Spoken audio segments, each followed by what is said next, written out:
আসসালামু আলাইকুম। আজকে আমরা শুনবো মেলায় যেসব ভাই সকল থাকে তাদের জীবন কাহিনী।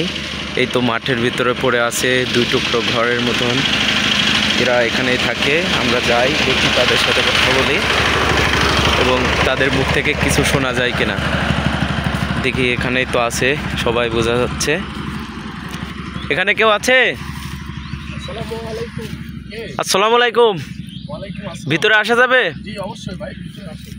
আরে ভিতরে এই দেখেন, এরা এই পরিবেশে বসে আছে, আমিও আসলাম এখানে। আপনাদের সাথে কি কথা বলা যাবে? অবশ্যই ভাইয়া, বলেন। বলছি, আপনারা এখানে আছেন কি উপলক্ষে? ভাই, আগামী ৫, ৬, ৭ এখানে একজন পবিত্র লোক শোয়া আছে, তার মানে বাৎসরিক মাহফিল, সেই উপলক্ষে আসছি। যদিও বা রমজান মাস, আমাদের রহমতের মাস, তারপরও আমাদের তো নিজেকে একটা ব্যবস্থা করতে হবে। আমরা এই জন্যই আসছিলাম। ওটা তো ৫ তারিখ থেকে শুরু। ৫, ৬, ৭।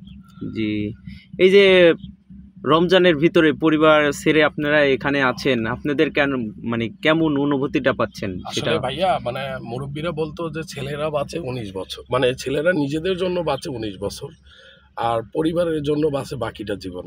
তো আসলে আমরা আসছি আমাদের নিজেদের পরিবারের জন্য, কষ্ট করতেছি। আলহামদুলিল্লাহ, আল্লাহ অনেক ভালো রাখছে। দেখতেছেন না আমরা কি অবস্থায় থাকি, কি অবস্থায় ঘুমাই, রাস্তাঘাটে কিভাবে চলি। হ্যাঁ, যাই হোক, আলহামদুলিল্লাহ, আল্লাহর কাছে শুকরিয়া। হ্যাঁ, যে আল্লাহ আমাদের অনেক ভালো রাখছে।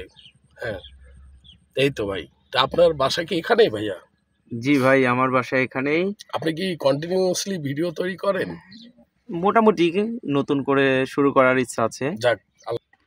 আর একটা প্রশ্ন ভাই, এই যে রমজান মাসে আছেন এখানে, যদি আপনাদের ব্যবসা ঠিকভাবে না হয় তাইলে আপনারা কি করবেন? ভাই, এটা তো শুধু রমজান মাস না, আমাদের প্রায় মাঠে আমাদের সেরকম বেচাকেনা হয় না, সেরকম সমস্যা আমাদের হয়েই থাকে। আর বর্তমান বাংলাদেশের প্রেক্ষাপটটা অনেক দুর্লভ। তাদের মানে আমাদের বর্তমান ব্যবসায়িক অবস্থাটা খুবই খারাপ। এখন পরিবার চলতে অনেক কষ্ট হয় ভাই, এখন কষ্ট হয় আর কি বলার। যদিও বা পরিবারের ব্যাপারটা এখানে আসে, সেহেতু আমরা তো আমাদের সার্বিক চেষ্টাটা করি, কিন্তু বাড়ির লোকজন তো সেরকম বোঝে না। ওনারা তো মনে করে যে আমরা দূরে আছি, হয়তো বা অনেক ভালোই আছি। এই তো ভাই, আমাদের জীবন এরকমই। ওখান থেকে বের হয়ে আসলাম, দেখি আর একটা ঘর দেখা যাচ্ছে, ওখানে যাই, ওই ভাইয়ের কাছ থেকে কিছু কথা শুনি।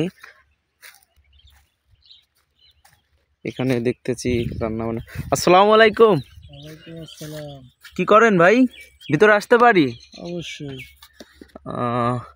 আপনাদের কিসের দোকান? আমাদের খেলনা কসমেটিক দোকান। আপনারা কোথা থেকে আসছেন? আমরা বরিশাল থেকে এসেছি। মানে আপনারা যে আছেন, মাঠ তো ৫ তারিখ থেকে, আপনারা আছেন কবে? আমরা আছি গতকাল। গতকাল। মানে খাওয়া দাওয়া কিভাবে এখানেই করছেন? জি জি। আপনাদের যে চশমার দোকান বলছেন, এটা কি আপনার মাহফিলে সেরকম সাড়া পাবেন বেচা কিনা? সেটা রমজান মাস সঠিকভাবে বলা যাবে না, এখন রিজিকে যেটা আছে সেটা হবে আর কি। এখন সঠিকভাবে বলা যাবে না, রমজান মাস তো, এই কারণে। এই যে ফ্যামিলি ছাড়া এখানে আছেন, খারাপ লাগে না আপনাদের? খারাপ লাগলে কিছু করা যাবে না, রিজিক তো করতে হবে। বিয়ে শাদী করছেন? না না না, এখনো বিয়ে শাদী করেন নাই? না না।